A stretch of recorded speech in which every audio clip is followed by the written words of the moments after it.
Here I am going to discuss about potential energy of dipole placed in uniform electric field। मतलब किसी dipole को, electric dipole को आप uniform electric field में रखते हो तो कितना पोटेंशियल एनर्जी होगा, इसका हम क्या एक्सप्रेशन फाइंड आउट करेंगे। ओके, यहाँ पे आप देखोगे हमने ऐसे यूनिफॉर्म इलेक्ट्रिक फील्ड बनाया हुआ है ऐसे, ठीक, ये हमने यूनिफॉर्म इलेक्ट्रिक फील्ड ले लिया। ओके, यहाँ पे हमने एक डाइपोल ए बी को हम इस यूनिफॉर्म इलेक्ट्रिक फील्ड में हमने रखा। आप जैसा कि आप जानते हो डाइपोल होगा तो उसमें दो चार्जेस होंगे, प्लस और माइनस, ठीक। जो प्लस वाला चार्ज होगा वो इलेक्ट्रिक फील्ड के डायरेक्शन में क्या करेगा, मूव करेगा। इस पे जो फोर्स काम करेगा इलेक्ट्रिक फील्ड के सेम डायरेक्शन में, और जो निगेटिव चार्ज होते हैं उस पर जो फोर्स काम करता है वो इलेक्ट्रिक फील्ड के अपोजिट डायरेक्शन में काम करता है। तो यहाँ पे आप देखोगे तो इस चार्ज पे जो फोर्स का डायरेक्शन होगा किधर होगा, अपोजिट टू इलेक्ट्रिक फील्ड, और यहाँ पे देखोगे तो in the same direction of electric field, ठीक। अब यहाँ पे देखोगे तो अगर मान लो, ठीक, ये वर्टिकल से नहीं हॉरिजॉन्टल से अगर ये एंगल कितना बना रहा हो, थीटा बना रहा हो ये जो डाइपोल, तो यहाँ से हम ऐसे एक ट्रेंगल बना सकते हैं, ठीक।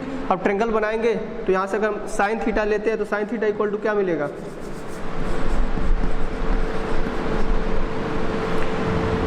This by this perpendicular upon hypotenuse, तो इधर कितना मिलेगा BC अपान AB, और BC की वैल्यू है कितनी, BC की वैल्यू हमको निकालना है, तो कितना मिलेगा AB साइन थीटा, और AB की है वैल्यू कितनी 2L, तो हम क्या लिख सकते हैं यहाँ पे 2L साइन थीटा। इसके मतलब क्या है, हम BC की जगह पे क्या पुट कर सकते हैं 2L साइन थीटा हम लोग पुट कर सकते हैं, ठीक। तो हमने बताया ये दो इक्वल एंड अपोजिट जो फोर्स है वो क्या बनाएंगे, कपल का फॉर्मेशन करेंगे। अब कपल का फॉर्मेशन करेंगे तो इसको रोटेट करना चाहेंगे, और जहाँ पे भी रोटेशन होता है तो वहाँ पे क्या प्रोड्यूस हो जाता है, टॉर्क प्रोड्यूस हो जाता है, ठीक। तो इसका मतलब यहाँ पे क्या बन जाएगा, आपका टॉर्क एग्जर्ट होगा किस पे, इस डाइपोल पे टॉर्क एग्जर्ट होगा, और ये टॉर्क क्या करना चाहेगा, इस डाइपोल को इसमें रोटेट करना चाहेगा। तो टॉर्क की वैल्यू कितनी होगी उसकी वैल्यू फाइंड आउट करते हैं। जो टॉर्क की जो वैल्यू होती है, torque tau equal to force into perpendicular distance, यही फार्मूला होता है। तो यहाँ पे फोर्स कितना होगा, देखो दोनों इक्वल एंड अपोजिट, तो यहाँ पे QE फोर्स के बराबर हो जाएगा, और इनटू परपेंडिकुलर डिस्टेंस, मतलब इन दोनों फोर्स के बीच में परपेंडिकुलर डिस्टेंस कितना होगा, यही तो होगा 2L साइन थीटा। देखो आप, एक फोर्स ऐसे है, ठीक, और दूसरा ऐसे, तो दोनों के बीच का डिस्टेंस 2L, देखो आप 2L साइन थीटा। तो ये परपेंडिकुलर डिस्टेंस दोनों फोर्स के बीच में 2L साइन थीटा, तो हम लोग क्या लिख सकते हैं यहाँ पे 2L साइन थीटा। तो फाइनली जो आपको मिलेगा यहाँ पे हम इसको ऐसे अरेंज कर सकते हैं 2L Q into E sine theta, ठीक। और 2L क्यू को हम किससे रिप्लेस कर सकते हैं, इलेक्ट्रिक डाइपोल मोमेंट P, तो ये PE साइन थीटा, ये आपको इक्वेशन मिल गया 1। मतलब इस डाइपोल पे जो टर्क काम करेगा उसकी वैल्यू कितने के बराबर होगी, tau equal to PE sine theta के बराबर होगी, ठीक। अब ये टर्क क्या करेगा, इसको ऐसे इस इलेक्ट्रिक फील्ड में इस डाइपोल को क्या करेगा, रोटेट कर देगा। अगर मान लो ये डी थीटा क्या कर दे रहा है, रोटेट कर दे रहा है, इस डाइपोल को कितना रोटेट कर रहा है, डी थीटा रोटेट कर दे रहा है, तो इस पे क्या होगा, इसका मतलब इस पे वर्क डन भी होगा। अब वर्क डन की वैल्यू फाइंड आउट करते हैं। तो अगर small work done d theta rotate करने में जो स्मॉल वर्क डन की वैल्यू अगर निकालनी हो तो आप निकालोगे DW equal to tau into d theta, ये फॉर्मूला होता है। जैसे अगर मान लो हम फोर्स लगाते हैं, अगर DR डिस्टेंस क्या हो जाता है, अगर कोई बॉडी मूव कर जाती है तो work done small work done की वैल्यू क्या निकालते हो, DW equal to F into DR। लेकिन ये टर्क क्या करता है, रोटेशन प्रोवाइड कराता है ना, मतलब इसको क्या करेगा, इलेक्ट्रिक फील्ड में रोटेट करेगा, तो ये भी एक फोर्स की तरह काम करेगा, लेकिन कैसे काम करेगा, रोटेशनल मोशन क्रिएट करेगा। अगर मान लो डी थीटा अगर रोटेट हो रहा है तो स्मार्ट वर्क डन की value DW equal to tau into d theta, फार्मूले से हम लोग क्या कर सकते हैं, सेम जैसे ये है वैसे ये भी है, तो DW equal to tau into d theta हम पुट कर सकते हैं। और टाउ की जो वैल्यू है वो किसके बराबर होगी, यहाँ पे हमने निकाला हुआ है PE sine theta into d theta. ये स्मॉल वर्क डन की वैल्यू हो गया। अब हम क्या करते हैं, टोटल वर्क डन की वैल्यू फाइंड आउट करते हैं। और टोटल वर्क डन की वैल्यू फाइंड आउट करने के लिए हम मान लेते हैं कि ये जर्नल पोजीशन θ1 रोटेट करके कहाँ चला जा रहा है, θ2 पे चला जा रहा है। मान लो यहाँ से एंगल कितना बन रहा हो, ऐसे θ1 और रोटेट करके कहाँ पे चला गया, θ2 पे चला गया। एक जर्नल हम पॉइंट लेके क्या करते हैं, इसकी टोटल वर्क डन की वैल्यू फाइंड आउट करेंगे। ठीक,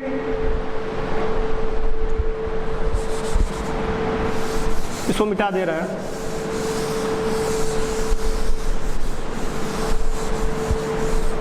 यहाँ पे हम होगा total work done in rotating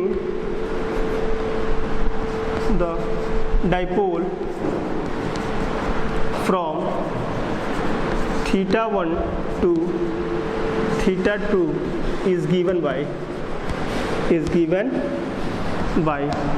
तो टोटल वर्क डन की जो वैल्यू होगी वो कितने बराबर होगी, W इक्वल टू, इसी का हम क्या करेंगे, इंटीग्रेशन कर देंगे। तो इंटीग्रेशन करेंगे तो क्या होगा, θ1 to θ2 क्या होगा, dW। ओके, अब dW की वैल्यू है कितनी, PE sin θ into d theta. इसका मतलब dW को जब हम पुट करेंगे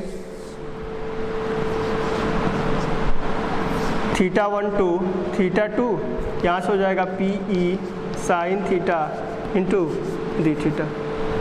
आप यहाँ पे देखोगे तो ये टर्म क्या है, कांस्टेंट है, तो ये इंटीग्रेशन के बाहर आ जाएगा। W इक्वल टू मिलेगा आपको PE और इधर होगा θ1 to θ2, यहाँ पे हो जाएगा sin θ into d theta. Okay, अब sin θ का जो इंटीग्रेशन होता है कितने के बराबर होता है, माइनस कॉस थीटा। तो हम लोग यहाँ पे लिख सकते हैं और ऊपर मिटा दे रहा है। तो यहाँ पे हम लोग लिख सकते हैं W इक्वल टू PE और यहाँ से मिलेगा आपको माइनस कॉस थीटा और यहाँ पे मिलेगा θ1 to θ2। ये माइनस बाहर आ जाएगा, W की वैल्यू कितने के बराबर हो गई आपकी, माइनस PE कॉस थीटा। ठीक, अपर लिमिट है, लोअर लिमिट θ1 और अपर लिमिट θ2। अब हम क्या करेंगे, 1 by 1 पहले अपर लिमिट पुट करेंगे तब लोअर लिमिट पुट करेंगे। तो जो फाइनली आपको मिलेगा W equal to minus PE और इधर मिल जाएगा कॉस θ2 माइनस कॉस θ1। ठीक है, ये आपका क्या मिलता है, एक्सप्रेशन मिलता है।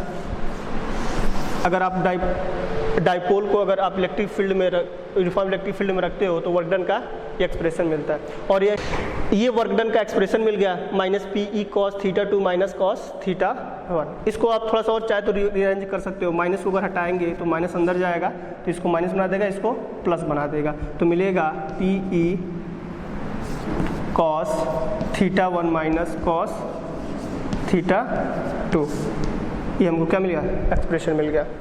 और यही वर्क डन जो होता है ना, इलेक्ट्रिक पोटेंशियल एनर्जी के फॉर्म में सेव हो जाता है। तो हम इस वर्क डन को किससे रिप्लेस कर सकते हैं, electric potential energy of dipole U से हम क्या कर सकते हैं, अगर इसको रिप्लेस करें तो ये होगा PE कॉस θ1 माइनस कॉस θ2। ये आपका एक्सप्रेशन मिल गया पोटेंशियल एनर्जी का। अगर कोई डाइपोल यूनिफॉर्म इलेक्ट्रिक फील्ड में रखा हुआ है तो ये पोटेंशियल एनर्जी का एक्सप्रेशन मिल गया। इसमें कुछ चीज़ें और आपको ध्यान देनी है। सपोज कि ये जो डाइपोल है पहले ऐसे 90 डिग्री पे हो, मतलब इस हॉरिजॉन्टल से कितना एंगल बना रहा हो, 90 डिग्री, मतलब ऐसे हो, तो ये एंगल कितना होगा, 90 डिग्री। तो θ1 की वैल्यू किसके बराबर हो जाएगी, 90 डिग्री के बराबर। ठीक, ऐसे था तो 90 डिग्री हो गया यहाँ से हॉरिजॉन्टल से।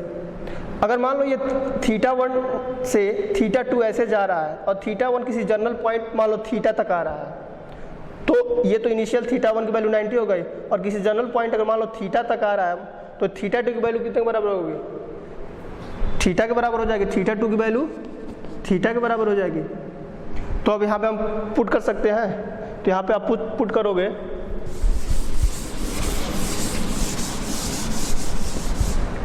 तो U इक्वल टू मिल जाएगा आपको PE और θ1 की वैल्यू 90 डिग्री, तो cos 90 माइनस θ2 की वैल्यू cos, θ2 की वैल्यू θ तो यहाँ से आपको मिलेगा u इक्वल टू, और कास्नाइटिक वैल्यू 0, तो यहाँ पे मिलेगा PE 0 माइनस कॉस थीटा, और यहाँ से आपको मिल जाएगा u equal to minus PE cos theta.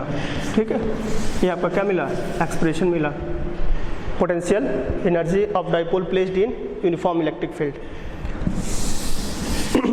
एक चीज़ यहाँ पे देखोगे तो इलेक्ट्रिक फील्ड भी वेक्टर क्वांटिटी, और ये डाइपोल, इलेक्ट्रिक डाइपोल मोमेंट भी वेक्टर क्वांटिटी। इसका मतलब क्या है, और यहाँ पे आगे कास थीटा है, तो ये कौन सा प्रोडक्ट हो जाएगा, डॉट प्रोडक्ट हो जाएगा। तो हम इसको लिख सकते हैं u equal to minus P dot P। ठीक, ये इसका वेक्टर फॉर्म हो गया इलेक्ट्रिक पोटेंशियल का। देखो दोनों, ये P और E दोनों वेक्टर क्वांटिटी, इनका डॉट प्रोडक्ट क्या बनेगा, स्केलर बनेगा, और इलेक्ट्रिक पोटेंशियल क्या होता है, स्केलर क्वांटिटी होती है। तो यहाँ पे हमको मिल गया। ओके, अब नेक्स्ट टॉपिक के बारे में डिस्कस करते हैं। ये है free charges and bound charges, और इसका डेफिनेशन है the charges which are not able to move in the material by the application of electric field are called free charges. And bound charge का जो definition हो क्या, the charges which are not able to move in the material by the application of electric field are called bound charges. अब इसको practically समझते हैं। जैसा कि आप लोग जानते होंगे कि जितने भी मटेरियल होंगे किससे मिलकर बने होंगे, एटम से मिलकर बने होंगे, और एटम के अंदर होता क्या है, न्यूक्लियस, न्यूक्लियस के अंदर प्रोटॉन और न्यूट्रॉन, और आउटर मोस्ट ये जो इलेक्ट्रॉन होते हैं आउटर मोस्ट सेल में ऐसे रिवॉल्व करते रहते हैं। ठीक है, मान लो यहाँ पे कुछ इलेक्ट्रॉन यहाँ पे हो गए, कुछ इसमें भी होंगे, एक मैं जनरल एग्जांपल लेके समझा रहा हूँ, और मान लो यहाँ पे भी इलेक्ट्रॉन होंगे। ठीक, तो ये डिफरेंट सेल में इलेक्ट्रॉन क्या है, ऐसे रिवॉल्व कर रहे हैं, और सेंटर में क्या है, न्यूक्लियस है, न्यूक्लियस के अंदर प्रोटॉन और न्यूट्रॉन है। इस आउटर मोस्ट जो सेल है उसको हम लोग बोलते हैं, ये जो सेल देख रहे हो ना आप लोग, इसको हम बोलते हैं वैलेंस सेल।